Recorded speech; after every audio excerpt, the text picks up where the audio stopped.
வால்பாறை அருகே சிறுமியை கவ்வி இழுத்துச் சென்ற சிறுத்தை வனத்துறையினர் வைத்த கூண்டில் சிக்கியதை அடுத்து அப்பகுதி மக்கள் நிம்மதி அடைந்தனர். கோவை மாவட்டம் வால்பாறையில் சுமார் 54 எஸ்டேட்டுகள் உள்ளன.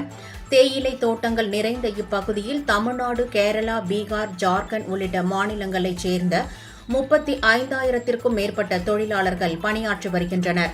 இவர்கள் அந்தந்த எஸ்டேட்டுக்கு சொந்தமான குடியிருப்பு பகுதிகளில் வசித்து வருகின்றனர். இவர்கள் வசிக்கும் பகுதிகளில் காட்டு யானை, புலி, சிறுத்தை, கரடி உள்ளிட்ட வன விலங்குகளின் நடமாட்டம் அதிக அளவில் காணப்படும்.